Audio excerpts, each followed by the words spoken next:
Good morning students. आज हम लोग एक नया चैप्टर स्टार्ट करेंगे जिसका नाम है क्या है, सरफेस केमिस्ट्री। तो चलिए सबसे पहले हम लोग यही देखेंगे कि सरफेस केमिस्ट्री की डेफिनेशन क्या होती है। सरफेस केमिस्ट्री की डेफिनेशन पढ़ने से पहले हमें ये पता होना चाहिए कि सरफेस क्या होता है। ठीक है, तो किसी भी सबस्टांस का जो टॉप लेयर होता है, किसी भी सैंपल ऑफ द सबस्टांस का जो टॉप लेयर होता है उसको हम लोग क्या बोलते हैं, सरफेस बोलते हैं। Clear? The top layer of the top layer of sample of a substance, the top layer of sample of a substance is known as surface। क्या बोलते हैं उसको हम लोग, सरफेस। किसी भी सबस्टांस का, जैसे ये मान लेते हैं हमारे पास ये कोई सबस्टांस है, इसका जो टॉप लेयर है this is called as surface. इसको हम लोग क्या बोलेंगे, सरफेस बोलेंगे।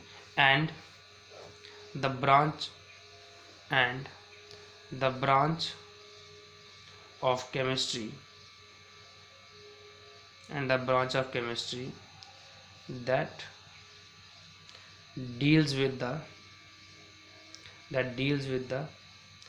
nature of surface, that deals with the nature of surface and the species present on it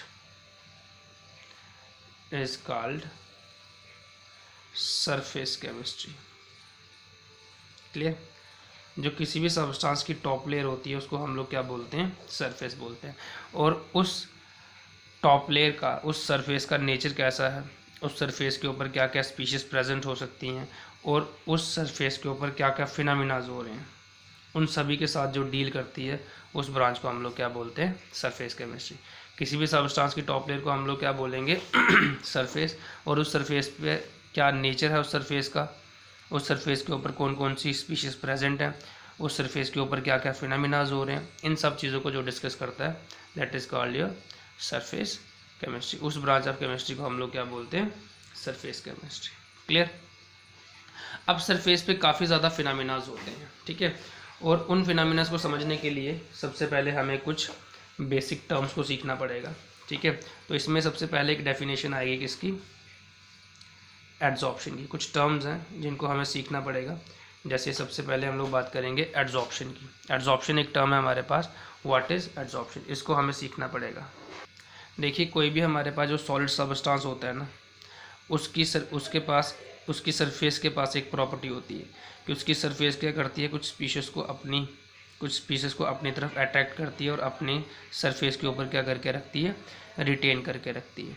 कोई भी सबस्टांस जो होता है उसके पास एक प्रॉपर्टी होती है कि उसकी जो सरफेस होती है वो कुछ स्पीशीज़ को अपनी तरफ अट्रैक्ट करती है और उन स्पीशीज़ को फिर अट्रैक्ट करने के बाद अपनी सरफेस के ऊपर रिटेन करके रखती है। पहले अट्रैक्ट करेगी एंड देन रिटेन करके रखेगी उसको। क्लियर? जिसकी वजह से क्या होता है कि उस स्पीशीज़ का जो कॉन्सेंट्रेशन है कहाँ पर, सरफेस के ऊपर, वो बढ़ जाता है in comparison to the bulk.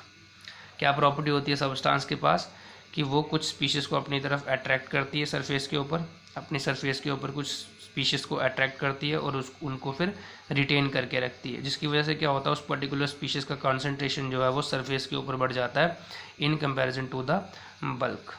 Clear? And this is called a adsorption.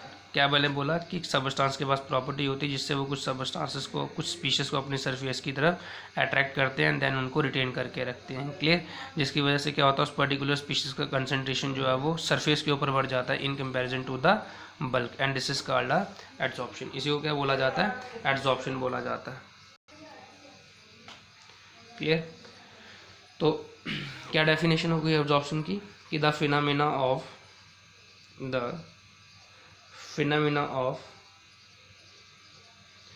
phenomena of higher concentration, the phenomena of higher concentration of the molecular species, higher concentration of the molecular species on the surface of solid, then in the bulk,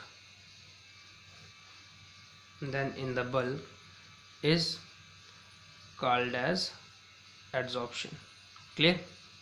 मैंने पहले ही बताया कि substance के पास properties होती हैं कुछ, जिससे वो अपने सरफेस के ऊपर कुछ मॉलिक्यूल्स को अट्रैक्ट करता है एंड देन रिटेन करके रखता है अपने सरफेस के ऊपर, ठीक है, जिसकी वजह से क्या होता है, उस पर्टिकुलर मॉलिक्यूलर स्पीशीज की जो कॉन्सेंट्रेशन है वो सरफेस के ऊपर बढ़ जाती है in comparison to the bulk, और इसी को हम लोग क्या बोलते हैं, एडसॉर्प्शन बोलते हैं। कि the phenomena of higher concentration, the phenomena of higher concentration of the molecular species on the surface of solid than in the bulk, मतलब जो मॉलिक्यूलर स्पीशीज होती है उनकी कॉन्सेंट्रेशन सरफेस के ऊपर बढ़ जाती है in comparison to the bulk, और इसी फिनोमेना को हम लोग क्या बोलते हैं, एडसॉर्प्शन बोलते हैं। मतलब जिस फिनोमेना से आपके मॉलिक्यूलर स्पीशीज की कॉन्सेंट्रेशन जो है वो सरफेस के ऊपर हाई हो जाती है in comparison to the bulk, उस फिनोमेना को हम लोग क्या बोलते हैं, एडसॉर्प्शन बोलते हैं।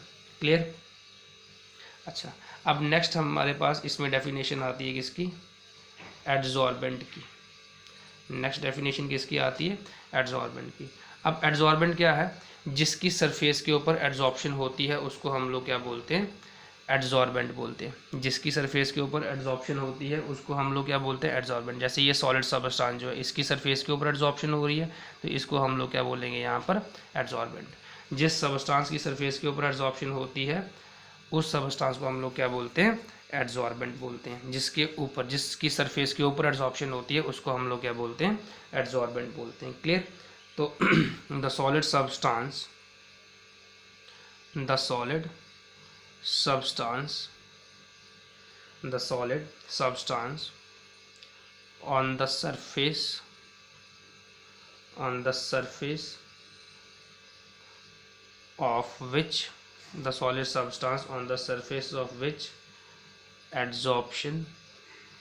on the surface of which adsorption takes place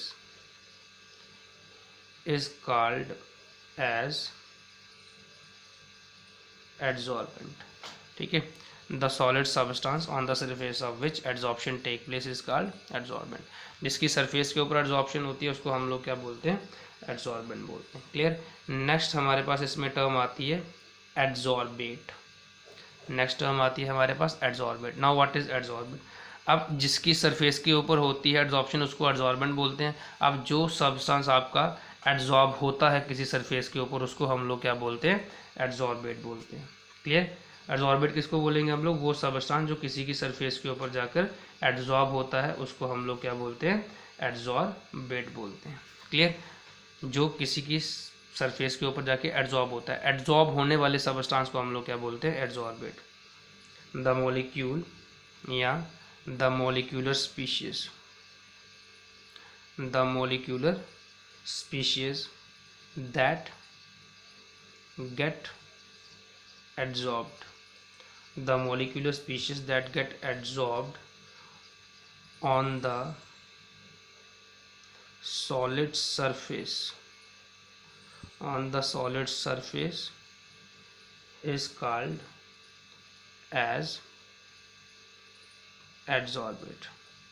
ठीक है, वो मॉलिक्यूलर स्पीशीज जो एडसॉर्ब होती है सॉलिड की सरफेस के ऊपर उसको हम लोग क्या बोलते हैं, एडसॉर्बेंट। मतलब जिसकी सरफेस के ऊपर एडसॉर्प्शन होती है उसको एडसॉर्बेंट बोला जाता है, और जो एडसॉर्ब होता है सरफेस के ऊपर उसको एडसॉर्बेट बोला जाता है। क्लियर? अगर हम इनमें एग्जाम्पल की बात करें, जैसे अब अगर हम एग्जाम्पल की बात करें एडसॉर्बेट और एडसॉर्बेंट की या एडसॉर्प्शन की, देखिए एडसॉर्प्शन और एब्जॉर्प्शन दोनों डिफरेंट फिनोमेनाज हैं। बच्चे कंफ्यूज होते हैं एडसॉर्प्शन और एब्जॉर्प्शन में। एब्जॉर्प्शन में चीज़ें बल्क तक जाती हैं, लेकिन एडसॉर्प्शन प्योरली एक सरफेस का फिनोमेना है जो सिर्फ किस पे हो रहा है, सरफेस पे हो रहा है। एडसॉर्प्शन में सारे काम जो है वो सरफेस में होंगे। This is AD adsorption. तो एडसॉर्प्शन में सारे काम जो है वो कहाँ पे होने, सरफेस के ऊपर होने। जैसे एग्जाम्पल में देखो, अगर हम लोग अगर आपके पास कोई मॉइस्चराइज एयर है, अगर आपके पास कोई ऐसी प्लेस है जहाँ पे क्या है, मॉइस्चराइज एयर है, अगर आप वहाँ पर सिलिका जेल रख देते हो, अगर आप लोग वहाँ पर सिलिका जेल रख देते हो तो सिलिका जेल क्या करती है, वो जो एयर के अंदर अगर हमारे पास क्या है, मॉइस्चराइज एयर है, अगर हमारे पास मॉइस्चराइज एयर है, मतलब वो एयर जिसमें मॉइस्चर हो, अगर वहाँ पर आप सिलिका जेल रख देते हो, मतलब मान के चलो आपके पास कोई कंटेनर, कोई रूम है जहाँ पर आपके पास मॉइस्चराइज एयर है, वहाँ पे अगर आप सिलिका जेल रख देते हो तो सिलिका जेल क्या करती है, जो एयर के अंदर जो मॉइस्चर होगा, जो एयर के अंदर जो मॉइस्चर होगा उसको एब्जॉर्ब कर लेगी। सिलिका जेल क्या करती है, जो एयर के अंदर जो मॉइस्चर होगा उसको एब्जॉर्ब कर लेगी, मतलब जितना भी मॉइस्चर होगा वो सिलिका जेल की सरफेस के ऊपर जाके एब्जॉर्ब हो जाएगा, एब्जॉर्ब नहीं एब्जॉर्ब हो जाएगा। जितना भी मॉइस्चर वहाँ पे होगा वो सिलिका जेल की सरफेस के ऊपर जाके एब्जॉर्ब हो जाएगा। इसका मतलब क्या है कि सिलिका जेल हमारी क्या हुई, एब्जॉर्बेंट, क्योंकि सिलिका जेल की सरफेस के ऊपर आपका क्या हो रहा है, एब्जॉर्प्शन, और जो मॉइस्चर है हमारा यहाँ पर, ये जो मॉइस्चर जो एब्जॉर्ब हो रहा है ये हमारा यहाँ पर क्या हुआ, एब्जॉर्बेट हुआ। क्लियर। तो ये एक परफेक्ट एग्जांपल है किसकी, एब्जॉर्प्शन की। सिलिका जेल यहाँ पर एक्ट करती है एज एब्जॉर्बेंट और उसकी सरफेस के ऊपर जाके आपका क्या हो जाता है, मॉइस्चर जो है वो एब्जॉर्ब हो जाता है, तो मॉइस्चर वहाँ पे क्या हो गया आपका, एब्जॉर्बेट। इसमें एब्जॉर्प्शन में और भी काफ़ी सारे एग्जांपल्स आ जाती हैं, जैसे हमारी जो शुगर होती है, हमारी शुगर जो है वो शुगर केन जूस से बनती है ना, तो वो जो रॉ शुगर होती है हमारे पास, उसका कलर जनरली क्या होता है, ब्राउन होता है। तो उसको फिर हम लोग क्या कराते हैं, उसकी एब्जॉर्प्शन कराते हैं हम लोग एनिमल चारकोल के साथ। उस रॉ शुगर की हम लोग क्या कराते हैं, एब्जॉर्प्शन कराते हैं एनिमल चारकोल के साथ। एनिमल चारकोल क्या करता है, उस रॉ शुगर में से कलर्ड इम्प्योरिटीज़ जो होती हैं उसको एब्जॉर्ब कर लेता है, और वो जो आपकी फिर शुगर जो है वो एकदम आपकी क्रिस्टलाइन फॉर्म, एकदम आपकी वाइट कलर जैसा अपीयरेंस जो है वो आपको दिखता है, जो घर में आप टेबल शुगर यूज़ करते हो। बनी किससे है, वो शुगर केन जूस से। तो शुगर केन जूस जो रॉ शुगर होती है उसका कलर जनरली ब्राउन रहता है, जिसको गुड़ बोलते हैं हम लोग नॉर्मल लैंग्वेज में, ठीक है। तो उसका कलर जनरली ब्राउन होता है। तो फिर क्या किया जाता है, उससे जब रॉ शुगर बनाई जाती है जिसका कलर ब्राउन होता है, उसको एनिमल चारकोल के साथ मतलब ट्रीट किया जाता है, जिससे एनिमल चारकोल वहाँ पर बिहेव करता है एज अ एड्जॉर्बेंट, और उसकी सरफेस के ऊपर वो सारी क्या जो रॉ शुगर के अंदर जो कलर्ड इम्प्योरिटीज़ होती हैं वो सारी एड्जॉर्ब हो जाती हैं एनिमल चारकोल की सरफेस के ऊपर, और शुगर हमारी जो है वो एकदम वाइट कलर में बाहर आ जाती है। क्लियर। तो इस तरीके से और भी काफ़ी सारी एग्जांपल्स हैं। अब नेक्स्ट हमारे पास यहाँ पर जो टर्म आती है that is desorption. Next term जो यहाँ पर आती है that is called desorption. Desorption क्या है बेटा, कि अगर किसी सॉलिड की सरफेस के ऊपर, अगर किसी, actually it is reverse of adsorption. मैं यहाँ पे लिख देता हूँ, रिवर्स ऑफ एड्जॉर्प्शन। एड्जॉर्प्शन का रिवर्स होता है, मतलब एड्जॉर्प्शन में क्या हुआ, किसी सरफेस के ऊपर कुछ सबस्टांस जाके एड्जॉर्ब हुआ।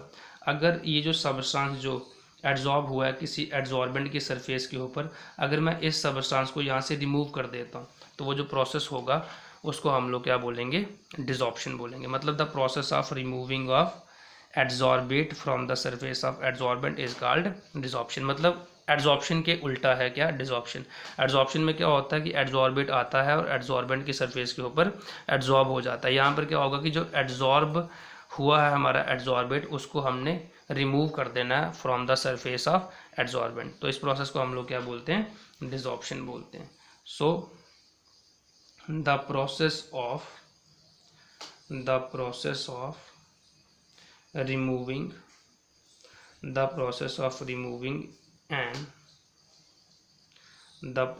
removing an adsorbed substance from a surface on which it is adsorbed is called as desorption. Clear. तो मतलब जो ऑलरेडी एड्जॉर्ब सबस्टांस है उसको वहाँ से निकालना है, उसको रिमूव करना, उसको क्या बोलेंगे, डिसॉर्प्शन। तभी मैंने बोला it is reverse of adsorption. The process of removing an adsorb substance, जो ऑलरेडी एड्जॉर्ब हुआ है उसको रिमूव कर देना from the surface on which it is adsorbed. मतलब किसकी सरफेस पे होता है, एड्जॉर्बेंट की सरफेस पे एड्जॉर्ब होता है, तो वहाँ से उसको बाहर निकाल देना। उसी प्रोसेस को हम लोग क्या बोलते हैं, डिसॉर्प्शन बोलते हैं। तो मैंने पहले बोला कि बेसिकली ये मेन आप ऐसे भी लिख सकते हो कि इट इज़ द ऐसे लिख सकते हो कि the reverse of adsorption is basically called as desorption. Clear. The reverse of adsorption phenomena is called as desorption. कि एड्जॉर्प्शन को रिवर्स कर दो तो वो क्या बन जाएगी, डिसॉर्प्शन। तो एड्जॉर्प्शन को रिवर्स करेंगे तो मतलब जो सब्सटेंस एड्जॉर्ब हुआ है उसको वापस से वहाँ से रिमूव करना, तो वही चीज़ हमने यहाँ पर लिखी है। क्लियर। डिसॉर्प्शन जो है कई बार खुद भी हो जाती है, ठीक है। Desorption can take place of its on, ठीक है।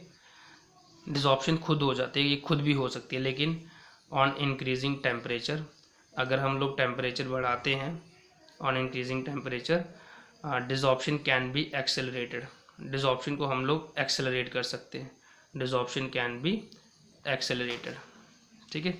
डिसॉर्प्शन कैन बी एक्सेलरेटेड, ठीक है।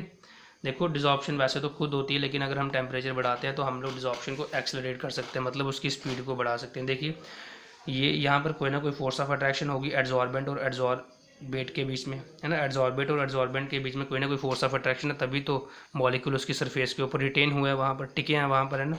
तो अगर हम लोग क्या करेंगे, टेम्परेचर बढ़ाएंगे, तो टेम्परेचर बढ़ाने से फोर्स ऑफ अट्रैक्शन वीक होती है, तो जब हम टेम्परेचर बढ़ाएंगे तो इसकी फोर्स ऑफ अट्रैक्शन वीक हो जाएगी, तो मतलब इससे क्या होगा, आपका जो मॉलिक्यूलर स्पीशीज़ है वो जल्दी सरफेस छोड़ के जा सकता है। नॉर्मली अगर वो 10 मिनट लगा रहा है, मतलब 10 मिनट में फोर्स ऑफ अट्रैक्शन ब्रेक हो रही है, अगर आप टेम्परेचर बढ़ाओगे तो क्या होगा, एनर्जी मिलेगी, एनर्जी से बॉन्ड तोड़ने में हेल्प मिलेगी, जो भी उनके बीच में फोर्स ऑफ अट्रैक्शन है उसको ब्रेक करने में हेल्प मिलेगी, तो जल्दी ही आपका एड्जॉर्बेट जो है वो सरफेस छोड़ के जा सकता है। Clear. This is called as desorption.